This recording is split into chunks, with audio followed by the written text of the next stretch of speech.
Bonjour tout le monde, si c'est pour votre première visite, rebonjour sur notre chaîne YouTube dédiée au MBTI ou le Myers-Briggs Type Indicator, indicateur de type psychologique Myers-Briggs. La vidéo que vous allez regarder porte sur le rapport interprétatif pour les organisations. C'est un des rapports qu'on utilise le plus dans le cadre de nos activités à l'Institut OCID. Donc, on voulait passer un peu de temps à l'expliquer. Le but du vidéo est très simple, vous aider à mieux comprendre le rapport, mieux l'interpréter, peut-être même mieux l'utiliser dans le cadre d'une initiative personnelle de développement de leadership, développement de vos compétences en tant que leader dans les Forces armées canadiennes. Donc, c'est vraiment ça l'objectif. Vous êtes ici parce que vous avez fait une de nos activités MBTI, qu'elle soit sur un de nos programmes ou à l'externe de l'Institut OCID, et que vous avez reçu ce rapport interprétatif pour les organisations. Avant d'aller plus loin, juste vous expliquer que le rapport interprétatif, explicatif, pardon, pour les organisations est un de ceux qu'on utilise le plus parce qu'il y a certains avantages non négligeables en termes de développement de leadership.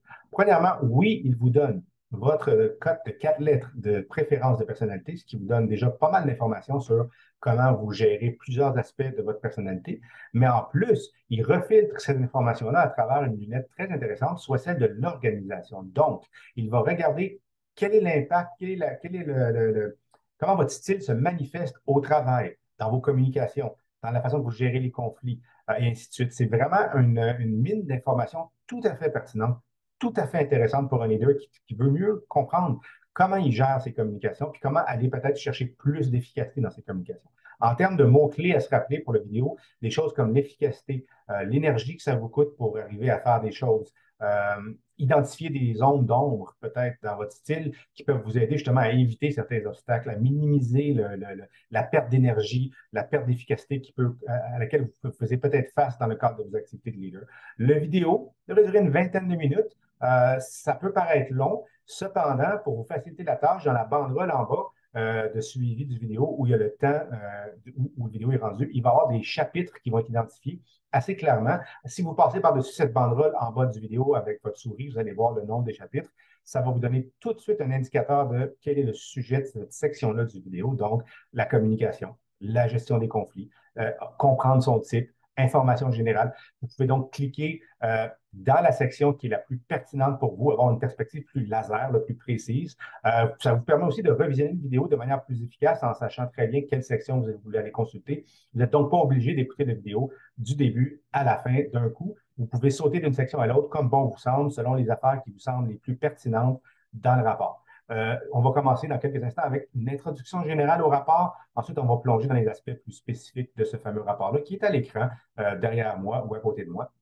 Je vais descendre à la première page que j'ai envie de vous présenter. C'est la page 3 qui est un peu l'introduction de votre rapport euh, explicatif pour les organisations. Je vais utiliser un outil qui s'appelle l'annotation. Je suis en train de l'activer pour vous montrer un peu, vous pointer un peu votre attention de quoi je parle quand je parle d'informations dans certaines pages. En ce moment, ici, en jaune, je suis en train d'entourer ça pour vous. Donc, ça, c'est le style du rapport. C'est les quatre préférences identifiées de la personne qui a complété ce rapport-là. Ça, c'est un rapport exemple, dont le nom Jean exemplaire en haut à droite de l'écran. C'est un rapport fourni par la compagnie. C'est pas le rapport de quelqu'un en particulier, c'est pour montrer comment un rapport se déploie, quel type d'informations vous pouvez y trouver. Avant de plonger dans ce que je viens d'entourer, rappel vraiment rapide, là, le MBTI est basé sur des paires de préférences, des types.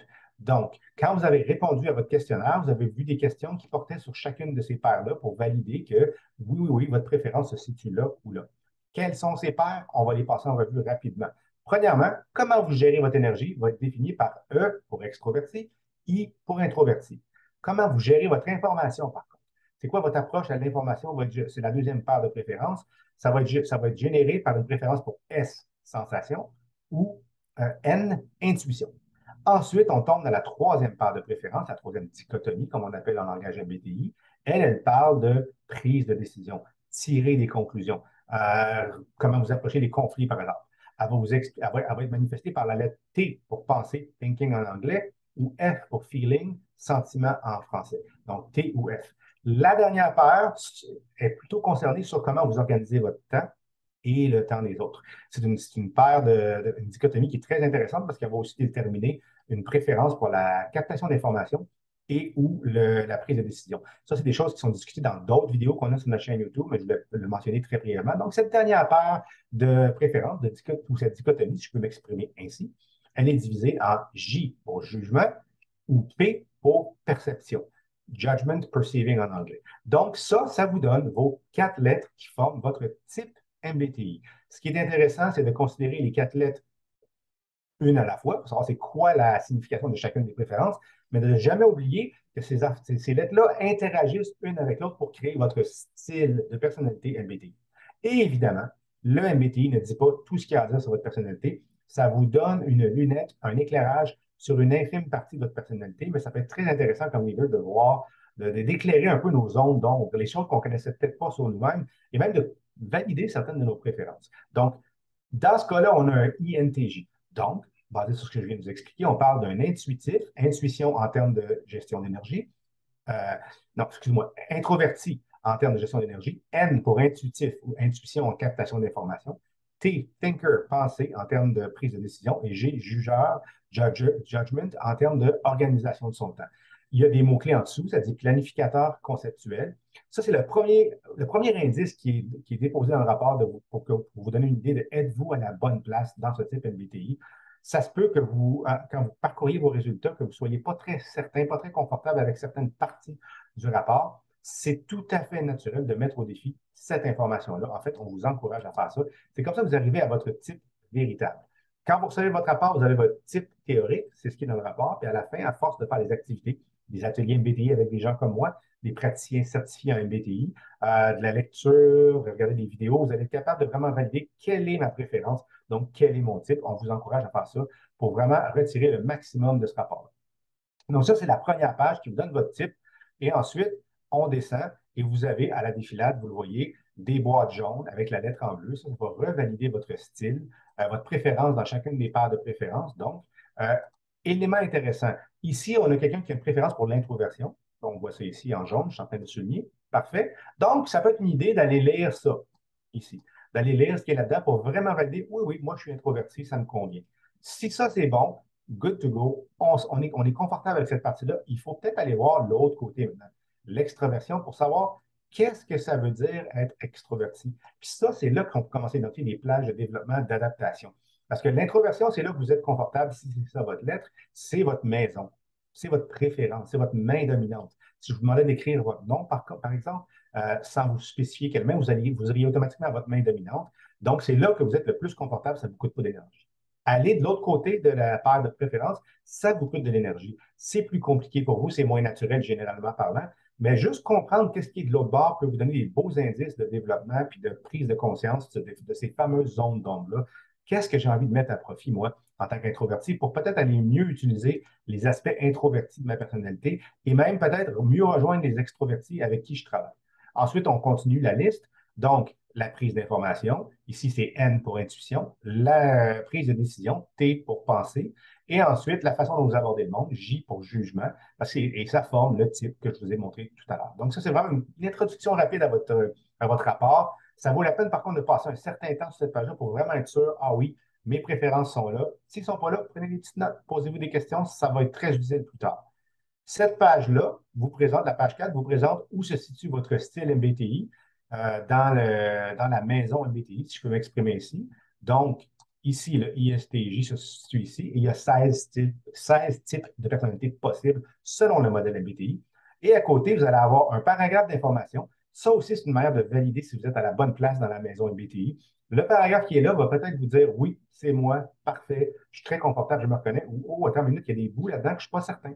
Alors là, c'est le temps de se poser des questions, travailler avec quelqu'un comme moi ou Maxime, mon collègue, aller chercher de l'information. Et ensuite, les mots-clés qui se trouvent en dessous, comme universel, déterminé, théorique, ça vous donne d'autres indices pour encore plus préciser si vous êtes à la bonne place dans votre maison MBTI. Ça se peut qu'il y ait des doutes, ça se peut qu'il y ait des remises en question. Je vous le redis, c'est tout à fait normal et naturel que ça se pose et c'est une bonne manière de procéder pour vraiment arriver à votre type réel.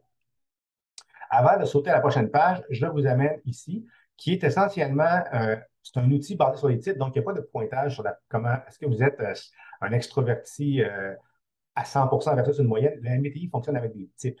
Par contre, il y a une page dans le rapport où il y a vraiment des scores, c'est la clarté de vos préférences qui se trouve ici.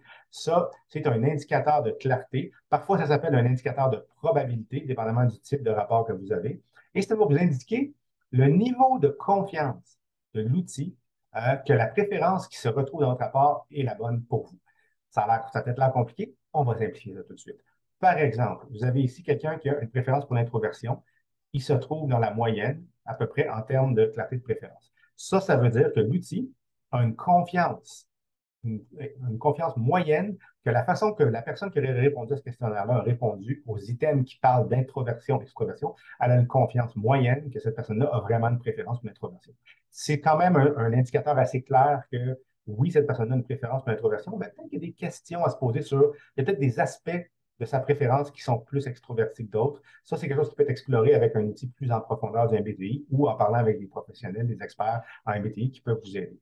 Si on a un cas de figure comme ici, on a une personne qui a une préférence pour le jugement, elle a ici, je ne sais pas si le jaune ressort, mais je vais le faire un petit peu plus, légère clarté de préférence. Ça veut dire que l'outil n'est pas certain de la façon que vous auriez répondu aux questions sur le jugement ou la perception, que votre préférence est là. Ça se peut que vous pensiez à plusieurs choses en même temps en répondant aux questions sur le jugement et la perception. Ça se peut que vous pensiez à vous au travail, vous à la maison, à un problème qui se passe dans votre vie, à un défi professionnel. Puis quand les questions arrivaient par rapport à un jugement et perception, ça vous a envoyé ça vous a comme poussé à répondre certaines choses. Il faut valider ces informations-là avec vous-même, avec un professionnel, un praticien du MBTI, parce qu'à la fin, on va arriver à une vraie préférence, mais ce n'est pas parce qu'il y a une petite ligne courte ici, puis c'est légère, que vous n'avez pas de préférence pour jugement. Ça nous indique seulement, et ça vous indique à vous comme client, comme personne qui a reçu son rapport MBTI, je devrais me poser des petites questions juste pour être sûr que je suis vraiment à la bonne place. Ça, c'est vraiment un petit bout d'information qui est intéressant avant ensuite de plonger dans le rapport. Ce qu'on va faire maintenant, à partir de maintenant, on sort des généralités puis on rentre dans la précision du rapport. On va parler dans la prochaine étape du vidéo dans le fond, votre style au travail. Ça, c'est une page, c'est la première page sur laquelle je vais passer du temps en termes de contenu applicable, admettons. Et je commence en vous soulignant ici conseil d'apprentissage. Chacune des pages, incluant celle-là qui va suivre, a une boîte, un encadré, un paragraphe qui est un conseil d'apprentissage. Je vous encourage fortement à le lire, à porter attention à ce qui est là-dedans, parce que ce qui est écrit dans ce paragraphe-là va vous indiquer comment utiliser le contenu de la page que vous êtes en train de consulter. Ici, c'est votre style de travail que je vais appeler à un niveau 40 000 pieds d'altitude. C'est votre style de travail selon votre type global. Donc, dans ce cas-là, INTJ. Ça tient en compte tout votre type de personnalité et ça va vous parler de comment ça se manifeste pour vos travail. Quelle est votre contribution au travail? Donc, c'est quoi vos tendances dans vos contributions au travail basées sur votre style introverti, intuitif, pensée, jugement? Et ça va vous donner un peu comment vous approchez, comment vous contribuez au travail, quelles sont vos actions. Ensuite, votre façon de diriger. Ça, c'est une question de leadership. Lorsque vous dirigez les autres, vous créez un impact en faisant les choses suivantes. Puis ça, c'est tiré de votre style de personnalité. Là, c'est super intéressant. Là, vous avez vraiment une opportunité d'éclaircir des zones d'ombre, de voir si ça, c'est votre style de leadership. Puis si c'est le cas, est-ce que c'est le style le plus efficace pour vous? Est-ce que c'est la chose qui fonctionne le mieux pour vous? Est-ce que ça rejoint les gens qui sont en passant pas tous du même type que vous? On a 16 possibilités d'MBTI. C'est garanti que dans vos groupes de travail, il y a des gens qui se retrouvent dans la majorité des types de personnalités. Donc, il y a un avantage à essayer de trouver un équilibre et à essayer de trouver un développement pour arriver à mieux utiliser son style de manière variée. Ensuite, on va juste descendre pour continuer le travail d'explication. Euh, on parle maintenant de votre milieu de travail idéal. Donc, vous vous épanouissez dans un environnement de travail qui, ça va décrire quel est votre environnement de travail préférentiel selon votre type de personnalité. Assez intéressant, merci. C'est sûr que dans votre posting, votre affectation actuelle dans les forces armées, ça change souvent, aux 3 ans, aux 2 ans, des fois. Ben, ça se peut que, oui, c'est même très probable, en fait, que votre milieu de travail ne contient pas tous les éléments qui sont là. Par contre, les éléments qui sont là vous indiquent qu'est-ce que vous cherchez et qu'est-ce qui maximise votre efficacité et votre bonheur dans un milieu de travail. Donc, parfois, les éléments qui sont là peuvent être insérés dans votre milieu de travail par vos actions. Parfois, ils ne sont pas là. Mais en ayant cette information-là, vous allez peut-être vous rendre compte pourquoi ça marchait bien à un endroit, pourquoi ça marchait moins bien à un autre endroit. Puis peut-être même, je sais que je vais être posté dans un autre endroit qui est XY.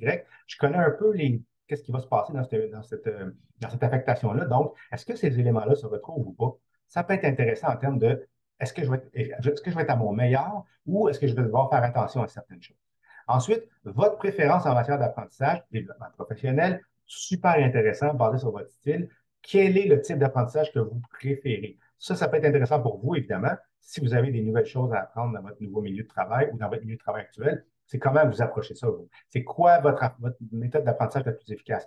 Intéressant pour vous. Intéressant de comprendre ce que vos subordonnés peuvent vouloir aller chercher en type d'apprentissage, dépendamment de leur style. Parce que si vous vous connaissez mieux vous-même, vous mettez votre fameuse masse à oxygène en premier, donc vous prenez soin de vous, vous vous connaissez mieux vous. Peut-être que vous pouvez commencer à voir, ah, si moi je veux donner du développement professionnel à mes subordonnés, peut-être que eux et elles ne cherchent pas la même chose que moi dans l'apprentissage, dépendamment de leur style. Comment comprendre ça? En lisant, en s'informant, en consultant des gens qui connaissent le MBTI pour savoir c'est quoi les caractéristiques des autres styles, des autres types de personnalités, pour vraiment arriver à retirer le maximum de cet aspect. Et on conclut avec les pièges potentiels et les stimulateurs de succès. Les pièges potentiels, notez lorsque vous, ça c'est pour vous donner des indicateurs de votre style, peut vous causer une perte d'énergie, une perte d'efficacité, un petit peu plus d'effort, un petit peu plus de désagrément, mettons, selon ces aspects-là. Ça va être aussi précis que l'honnêteté avec laquelle vous avez répondu aux questions, la précision avec laquelle vous avez répondu aux questions, parce que ça vous dit, vous pouvez paraître de telle façon. Vous pouvez garder vos idées, dans ce cas-là, garder vos idées pour vous-même pendant trop longtemps. Ça vous dit, quand vous faites ça, là, vous perdez de l'efficacité, vous êtes moins à votre meilleur dans votre milieu de travail, parce que c'est un rapport explicatif pour les organisations, je vous le rappelle. Donc, être conscient de ça, ça éclaire beaucoup de nos zones d'ombre que nous avons tous et toutes dans la façon que notre style se manifeste dans le milieu de travail. Les stimulateurs de succès, bien, ça, c'est vos forces. Vous pourriez trouver utile de faire ces choses-là. Ça peut être des plans d'action. Ça peut être des manières de vraiment s'appuyer sur son style pour en retirer encore plus qu'on en retirait avant. Alors, cette page-là, ça, c'est la page 40 000 pieds d'altitude avec, évidemment, votre type de personnalité au complet. Maintenant, les pages qui vont suivre, on va prendre une perspective encore plus précise. On va regarder des aspects précis du rapport dans les activités précises, mais là, en partant de vos préférences. Donc, si vous êtes introverti ou extroverti, sensation, intuition, pensée, sentiment, jugement, perception, ça va vous expliquer pour chacune de ces paires de préférences-là, qu'est-ce que ça veut dire dans un cadre d'activité précis. Donc, c'est très intéressant parce que là, on passe de la perspective 40 000 pieds d'altitude à, oups, on va faire un petit laser là-dessus. On va se concentrer sur une manière de vraiment briser votre style à ses composantes pour arriver à comprendre qu'est-ce que ça veut dire. Et la première façon de faire ça, vos préférences au travail. Donc, c'est la même information un peu qu'on vient de voir dans la page précédente, sont vos préférences au travail selon votre style INTJ, ici dans le cas de ce style-là, mais c'est par paire de préférences. Le conseil d'apprentissage, lecture, passage obligé aussi, je vous le conseille fortement. Ça va vraiment vous aider à retirer le maximum de cette page-là. Donc, vous avez ici comment votre introversion, par exemple, se manifeste au travail.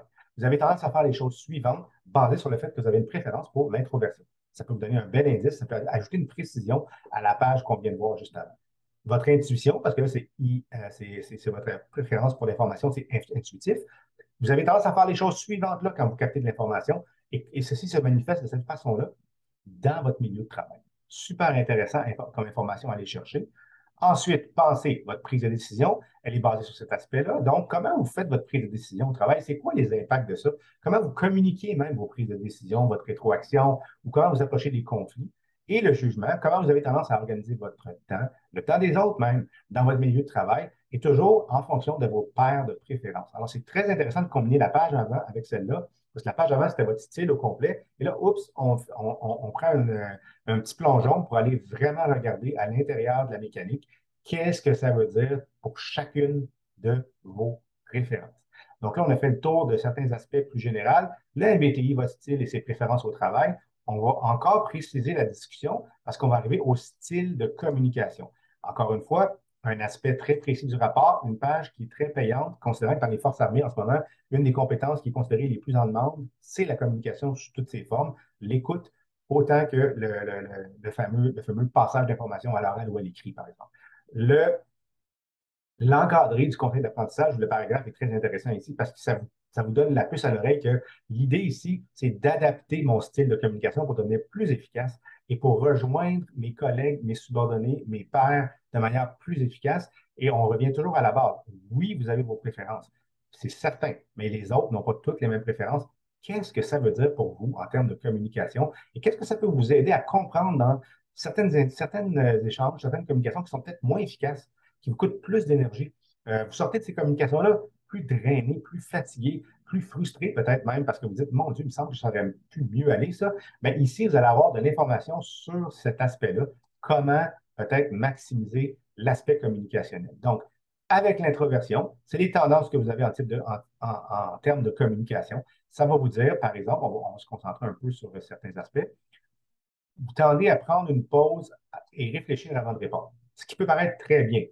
Pour un auditoire où il y a beaucoup d'extrovertis, ils vont se demander un peu qu'est-ce qui se passe parce que les extrovertis recherchent l'interaction rapide, valider les idées en groupe. Ça va comme ça. Un des mots-clés qui est utilisé pour les extrovertis, c'est parler, penser, parler. Pour un introverti, c'est penser, parler, penser. Il peut y avoir un disconnect avec votre auditoire si vous prenez trop de temps à satisfaire votre préférence, qui est de prendre une pause et de réfléchir avant de répondre. Même si parfois ça peut être très bon. Euh, Ça peut être aussi préféré qu'au moins certaines communications passent par écrit quand ça peut être mieux à l'oral pour certains auditoires. Il y a des gens qui vont mieux aimer l'entendre que le lire. Il y a des gens qui vont mieux aimer le lire que l'entendre. Mais vous allez avoir une préférence communicationnelle peut-être pour l'écrit parce que vous avez une préférence pour l'introversion. Ça, c'est un morceau d'information qui peut être très intéressant pour un leader qui a à faire des communications variées. Votre intuition ici, dans le style de ce rapport-là, ben, ou peu importe votre préférence, si vous avez sensation, ça va parler de ça ici, ça va vous dire quand vous communiquez, comment vous faites ça en termes de captation d'informations, quel type d'information vous préférez et comment vous l'utilisez quand vous communiquez. Ça peut être une approche ça peut être un diagnostic de communication très intéressant de regarder ce qui est là, comme par exemple, vous référez aux concepts généraux, vous préférez ça. Vous préférez faire des généralités au lieu de parler des faits précis. Mais si dans votre auditoire, vous avez des gens qui ont une préférence pour la sensation, qui cherchent, eux, cherchent la précision, cherchent qu'est-ce que cette information-là va leur donner concrètement, bien, vous manquez peut-être un peu le bateau, entre guillemets, de communication parce que les gens vont avoir beaucoup plus de difficultés à capter exactement ce dont quoi vous parlez parce qu'eux sont concentrés à essayer de capter des faits précis. Vous parlez de concepts généraux parce que vous êtes dans votre préférence. Ce n'est pas un reproche, ce n'est pas un défaut. Il n'y a pas une part de préférence qui est meilleure que l'autre. C'est des indicateurs, des indices sur comment on peut faire pour arrondir ou améliorer notre style de communication. Pensez, la prise de décision, les conclusions qu'on tire, mais aussi comment on fait de la rétroaction, comment on communique ces choses-là.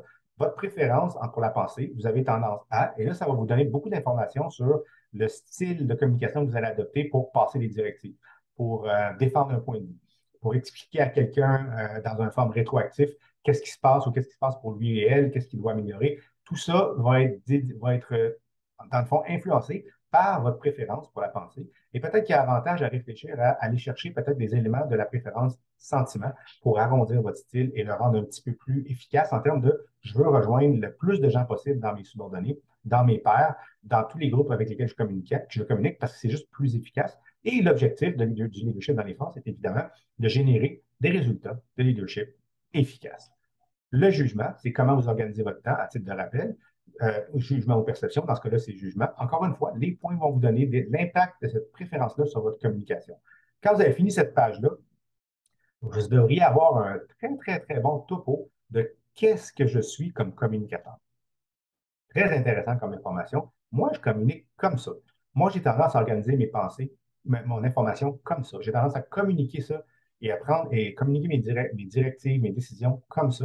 Et j'ai tendance à même organiser mes briefings, mes communications de cette manière-là. Est-ce que c'est bon? Est-ce que ça fonctionne aussi bien que ça le pourrait pour moi? Est-ce que j'ai des places où je peux améliorer ça pour aller rejoindre un auditoire plus large? Ça, c'est toutes des questions qui naturellement vont émerger à la lecture d'une page comme ça, parce qu'on vous parle essentiellement de votre communication. On continue. Ensuite, on parle de votre modèle unique de préférence. Ça, ce qui est intéressant, c'est que ça va casser vos deux processus mentaux. Le MBTI a deux processus mentaux qui sont la captation d'informations, donc sensation, intuition, et la prise de décision, pensée, sentiment, TF. Donc, ça va vous dire que ça, c'est les deux processus mentaux qu'on utilise tous et toutes, tous les jours, constamment. On regarde des gens, on tire des conclusions, on écoute des gens, on tire des conclusions, on capte des types d'informations très précis, qui sont ceux en lesquels on a confiance, par exemple. Ça, c'est vraiment des éléments qui forment les fonctions mentales du MBTI. Et cette page-là va vous dire c'est lesquelles de ces fonctions mentales-là qui sont vos fonctions privilégiées, celles que vous utilisez le plus. Et dans la boîte conseil d'apprentissage et le graphique qu'on voit, je vais juste ressortir mon outil de notation. Ici, INTJ, la première fonction est intuition. Ça, c'est explorer les possibilités créatives de croissance. C'est la première chose que vous allez faire, c'est ce que vous faites le plus quand vos fonctions mentales et MBTI sont sollicitées. Ensuite, vous allez dans la pensée pour appliquer la logique sans passion avec une objectivité. Et vous allez passer beaucoup moins de temps dans l'aspect sentiment, qui est alignez-vous sur vos valeurs, considérez l'impact sur les autres, et sur la sensation, qui est considérer les faits et les détails pertinents. Ça, c'est la quatrième, en fait. Donc, quand vous avez une décision à prendre, quand vous devez agir sur quelque chose, vous combinez toujours la captation d'informations avec la prise de décision. Ça va main dans la main, ces choses-là, parce que c'est des processus mentaux qui travaillent ensemble. Ce qui est intéressant ici, c'est de comprendre, moi, INTJ, j'ai tendance à vraiment faire beaucoup d'intuition, pas mal de pensées. Sentiment, sensation, c'est pas là que je vais le plus.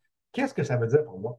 Qu'est-ce que ça peut représenter pour mon style, mon approche? Est-ce que c'est la meilleure manière de procéder? Ou est-ce qu'en faisant ça, je manque certaines parties d'informations ou où je prends des décisions qui ne tiennent peut-être pas compte de toutes les possibilités? L'autre aspect, et je vais vous amener en bas, le stress.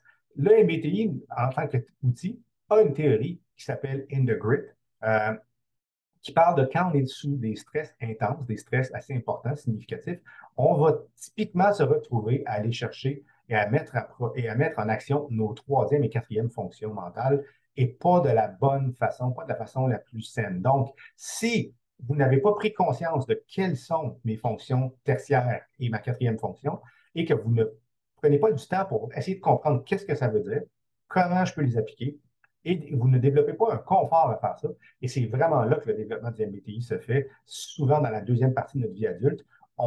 La première partie de notre vie adulte, on apprend à être confortable dans nos préférences. La deuxième partie de notre vie adulte, généralement en termes MBTI, on commence à développer un confort avec la partie opposée de nos paires de préférences. Si on ne fait pas ça, on va être poussé sous le stress à aller là et ça ne va pas bien se passer parce qu'on n'est pas habitué. Ça va être très inconfortable, on va perdre beaucoup d'énergie, on peut même faire des erreurs ou avoir un style qui est tout à fait contre-productif pour nous. Donc, il y a un gros avantage avec l'outil que vous avez de commencer à réfléchir à moi, je suis INTG ici, c'est parce que ça, c'est le rapport qu'on a.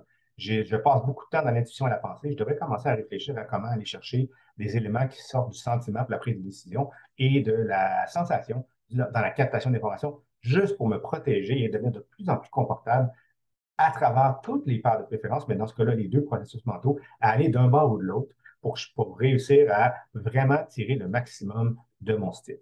Ça, c'est la dynamique de type. Ensuite, on parle de votre approche à la résolution des problèmes. Ça, c'est vraiment une autre page qui peut être très intéressante. Le conseil d'apprentissage, encore une fois, hyper pertinent. Il prend par de préférence, par dichotomie. Donc, pour améliorer vos décisions, surtout quand il y a un problème à régler, quand il y a un conflit à régler, l'idée, c'est d'utiliser peut-être votre style d'une manière un peu différente. Là, dans le conseil d'apprentissage, ça va vous dire d'utiliser introversion et extroversion. C'est ce que je vous disais pour la page précédente. L'idée, c'est que moi, j'ai une préférence pour l'introversion, ce autre rapport-là. Je vais aller voir qu'est-ce que je peux tirer de l'extroversion quand j'ai une décision à prendre, quand j'ai un problème à régler ou un conflit à régler pour être sûr d'avoir la meilleure procédure de prise de décision, la plus efficace pour moi, mais aussi la plus efficace pour les groupes que je supervise comme leader. Même chose pour les autres parties du modèle. Et ici, vous allez avoir, pour chacune de vos paires vos préférences, vous allez avoir intuition. Vous êtes plus enclin à commencer par l'intuition en vous demandant. Là, c'est un mode question très intéressant. Ça va vous lister le type de questions que typiquement, vous allez vous poser quand vous avez un problème à résoudre, un conflit à résoudre, une décision à prendre, basé sur votre style intuitif, basé ensuite sur votre préférence pour la pensée. Ensuite, on va tomber dans les deux fonctions les moins utilisées. Puis ça, c'est, vous n'êtes pas très enclin à aller là, mais les questions qui sont là vous donnent des beaux indices sur qu'est-ce qui pourrait être très payant pour vous en termes de je veux vraiment aller chercher des éléments de la partie sentiment, qui est ma troisième fonction dans ce cas-là, et de la partie sensation, qui est ma quatrième fonction, pour vraiment être sûr que ma décision est vraiment solide, elle est ancrée dans une perspective plus large, elle tient compte de mes groupes et elle va rejoindre des gens de manière plus directe et plus efficace. Alors, cette page-là vous dit essentiellement, vous devez résoudre un problème, il sera plus facile de trouver une solution si vous utilisez les quatre processus mentaux et ça fait du sens. Ça veut dire qu'on va utiliser non seulement nos préférences, mais on va aller chercher une approche plus approfondie, une captation d'informations plus riche, une prise de décision qui tient en compte des variables plus nombreuses pour vraiment être sûr d'avoir le maximum d'informations et la prise de décision qui tient compte des maximums de variables pour livrer une décision en tant que leader qui va probablement être probablement beaucoup mieux reçue, beaucoup mieux comprise. Donc, peut-être pas de répétition de messages. Et il y a un lien à faire avec votre style de communication aussi, en allant voir cette page-là et en la combinaison. Hein, quand vous avez un problème à résoudre et à le communiquer après, ces deux choses-là ensemble, qu'est-ce que ça donne pour vous et où se trouve le travail, le chantier pour améliorer tout ça. Ça, c'était la question de la résolution des conflits. Et en fait, on arrive à la conclusion du rapport. Puis ça, c'est la page de développement. Ça, c'est une page qui vous donne des idées. Il y a deux petites approches de base présentées ici qui parlent de, vous pouvez faire une approche de développement basée sur vos forces ou basée sur vos zones d'ombre, vos plages de développement. Il y a une autre vidéo sur cette chaîne YouTube-là qui parle spécifiquement du plan d'action. Mais cette page-là, cette dernière page du rapport explicatif pour les organisations, elle vous permet d'aller faire ce plan d'action-là avec une partie de l'information. Ça peut aussi passer par une question avec quelqu'un comme moi ou mon collègue Maxime, qui sont des gens certifiés dans l'interprétation et l'utilisation des outils MBTI. Ça peut passer par regarder d'autres vidéos sur cette chaîne YouTube parce qu'il y en a plein qui parlent de différents aspects du MBTI. Ça peut passer par du coaching avec des gens comme moi qui sont certifiés en coaching. Ça peut être tout plein de choses. Mais l'idée, c'est de commencer à réfléchir à comment je peux développer des choses pour moi, comme leader, à partir de mon tremplin, qui est mon rapport MBTI, qui me donne tout plein d'informations que je n'avais peut-être pas en main avant comme leader pour améliorer mon style et peut-être faire les choses sans que ça me coûte autant d'énergie, autant d'efforts que ça me coûtait avant. Donc, on est arrivé pas mal à la fin de cette vidéo-là. J'espère que ça vous donne un bon survol, une meilleure compréhension du rapport. Encore une fois, il y a des chapitres dans la banderole en bas. Vous pouvez cliquer sur les chapitres du vidéo que vous regardez pour retourner regarder les sections qui sont les plus pertinentes pour vous.